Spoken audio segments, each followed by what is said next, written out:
Салам алейкум достор.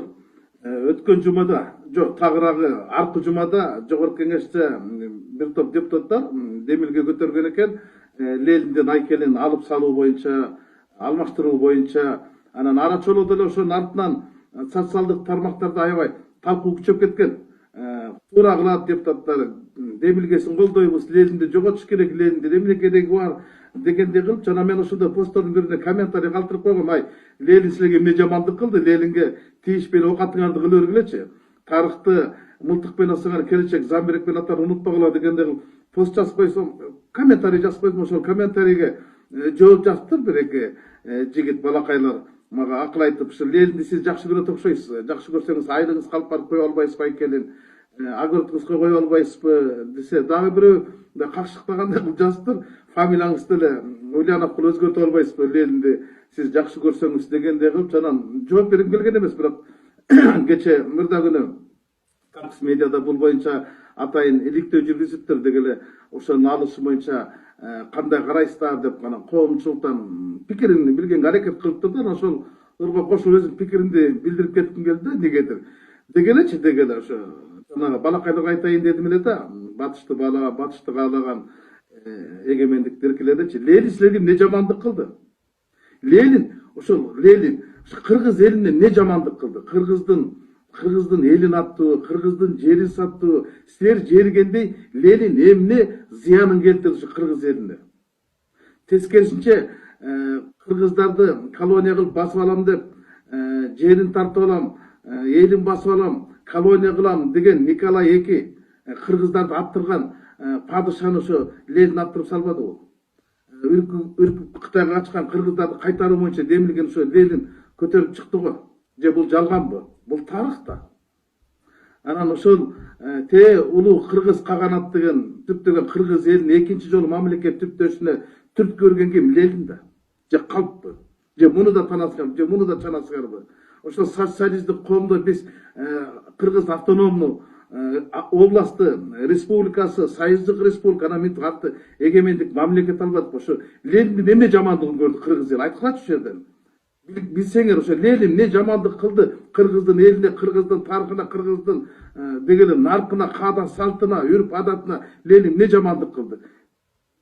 Тескерисинче Лелин сабатсыздыкты жойду го. Миллиондогон кыргыздарга билим берип окутту го. Бүтүндөй оку жана деген окуудун деген демсин алдында бардыксы чоңойдук го. Мына силер айтып аткан сенектик, биз айтып аткан советтик доордо биз төрөлүп, биз өсүп чоңойдук.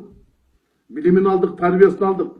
Силер биринчи Лелинди ким экенин билиш үчүн атаңардан, апаңардан, чоң ата апаңардан сурап көрсөңөр болбок. Лелиндин канчалык пайдасы тийгенин, канчалык зыяны тийгенин ошолор айтышы керек эле да.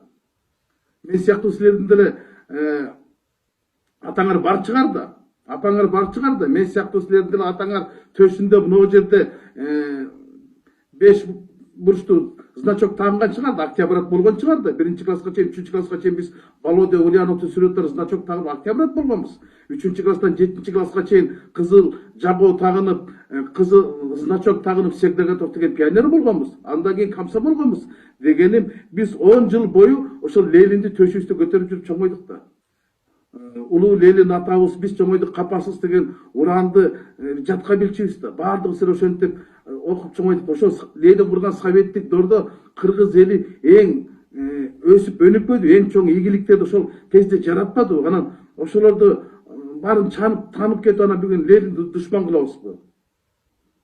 Айткылачы, ошол советтик доордо кыргыз эли менен басынып жашадыбы? Же болбосо кандай күндөрдү өткөрдү? Менимче, мен билгенден ошол советтик доордо Кыргызстандын эң өсүп өнүккөн мезгили ошол кезге туш келет. Чыңгызга окшогон чыгандар ошол советтик доордо болгон. Ошондой чыгармаларды жараткан. Азыркы эгемендиктен кийинки акын жазуучулардын китептери ошончо тилге которулуп басылып чыгып атабы? Чыңгыздыкынан кыйын чыгарма чыган жазуучуңар барбы? Айткылачы. Жок да. Сүймөнкулдан ашкан мыкты актерлор барбы? Айткылачы. Жок да. Бүйүсарадан ашып кеткен бийчиңер чыктыбы кыргыздан? Жок да. Ошонун баары советтик доордо чыкпадыбы? Тасмаларды айтып эле коеюн. Эң мыкты деген тасмалар ошол кезде тартылды да. Бөрү зындан, Ак Элбестин тукуму, Караш, бет нөбет Жамила деген эмне деген тасмалар тартылды, эмне деген жалкар корифейлер өттү. Төлемиш Шөкөев, Болот Шамшиев, Дооронбек Садырбаев, Геннадий Базаров, Динар Асанов сыяктуу режиссерлор. Аларды аша турган, аларды баса турган режиссерлор чыктыбы? Кадырбек Осмоналиевдей олимпийский чемпиондор чыктыбы? Чыккан жок да. Иса Акунбаевдей хирургдар чыктыбы? Чыккан жок да. Жаша турган. Же буну да тааныш керек. Мына ушулардын баардыгы ошол Ленин түптөгөн, Ленин күчтөгөн советтик доордо ошол мезгилде кыргызды бүтүндөй дүйнө жүзүнө таанытып атпадыбы? Же бу да калппы? Кыргыздын адабиятынын, маданиятынын өсүп өнүккөн мезгили туруптур ошол Ленин түптөгөн 73 жыл өмүр сүргөн советтик доорго барып такалып атпайбы? Бул тарыхта. Силер Лениндин айкелин жылдырып койгула. Бирок Ленинди биздин жүрөгүбүздөн жылдыра албайсыңар да. Биздин жүрөгүбүздөн жылдырып көмүп салган күндө дагы тарыхты көмүп сала албайсыңар да. Бул дагы чындык да. Ушу Ленинге тийишпей эле жашай берсек болбойбу? Мен ушуга түшүнбөйм. Эмне үчүн депутаттар ушул демилгени көтөрүп калды? Мен дагы түшүнгүм келбейт. Айтар элем, урматтуу депутаттар, силердин араңарда деле Октябрь пионер комсомол болдуңар да, Лениндин осуяты менен чоңойдуңар да, анан ошо калыс сөзүңөрдү айтып койгула да, ошо Лениндин темасынан башкасына кыла бербейт. Эми баарыбыз эле жакшы билебиз го, ал кезде биздин эки эле атабыз бар болчу да, Манас ата, Ленин ата, туурабы?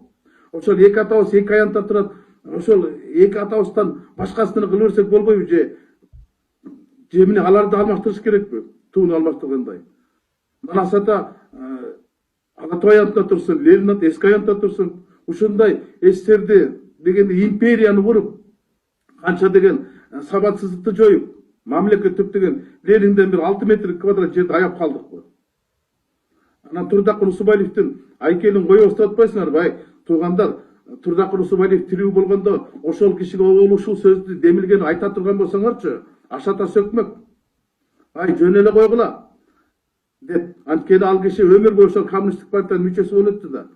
Өмүр бою коммунисттик партиясынын мүчөсү болуп, ошо Лениндин түптөгөн коммунисттик партиянын биринчи катчысы Кыргызстан, 24 жыл Кыргызстанды башкарды да.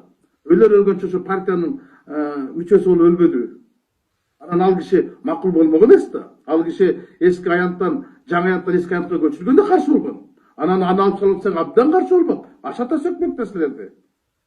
Эми ушул Лениндин айкелинин тийишпей эле башка мыйзамдарды карай берсек болбойбу. Эми анын дагы өзгөртүүнүн эмне кажети бар? Ошо Турдакыр Усубалиев өзү каршы болмоктон да, ал киши 4 Ленин орден алган, төшүндө ушул биринчи рядына тагып жүрчү, Ленин орден көтөрүп жүрдү. Партиясында жүгүн көтөрүп жүрдү, орденде көтөрүп жүрдү. Анан ошо таң калам, ошо Ленинге эмнеге асып калдыңар? Азыркы Кыргызстанды кыймылдатып жаткан, кыргыз мамлекетин башкарып жаткан президентибиз деле, мамлекеттик катчыбыз деле, министрлер бардыгы деги эле бийликтин баштап турган 90% адамдар ошо Лениндин түптөгөн советтик доордун кулундары, ошонун муундары. Алар деле өздөрүнүн сөздөрүн айтышы керек да, ошо Ленинге тийишпей койгулачы депчи. Рахмат деди Эдил Жолдубаевичке Байсалов айтыптыр. Ал мен ойлойм ошол өкмөттүн позициясы ушундай эле болуш керек депчи. Президенттин катчысы дагы айтканын эшитип калдым. Андай болсо ал туура. Анткени бардыгыбыз ошол доордун адамдарыбыз да. Анан биз тарыхты мындай тарыхты тазалабай, тарыхты жазалабай эле өзүбүздүн арыкты тазалап кете бербейлиби? Болгону ушул сөздү айткым келди. Урматтуу достор, ошо Лениндин элге, кыргыз элине эбегейсиз эмгеги болгонун, аны бүгүн жериштин кереги жок экенин, аны алмаштырыштын да кереги жок экенин, эми Лениндин болгон бир айкели калып туруп, анан кийин тоолордо Лениндин чокусу бар, пик Ленин деп коет. Эми аны деле алмаштырыш мүмкүн эмес болуш керек. Анан айрым көчөлөрдө калды. Ошо айкелине тийишпей эле коелучу. Ошо бул деле баарыңар эле жакшы сезип билип турасыңар. Орус кыргыз достугунун белгиси да ушул Лениндин айкели да. Анан чагым салып бир нерсени билиндирип албайлы. Ошон үчүн Лениндин айкелине тийишпей эле арабызды кылдыратып алдын көздөй кете берели деген тилегимди айткым келди. Ошо жанагы Ленинди билбеген, Ленинди тилдеген менин инишектерим катуу сөз айткан экен. Ошолорго жооп беретин айтайын деп бир аз ачуу калтырып коюм окшойт. Ушуну айткым келди, урматтуу достор. Рахмат.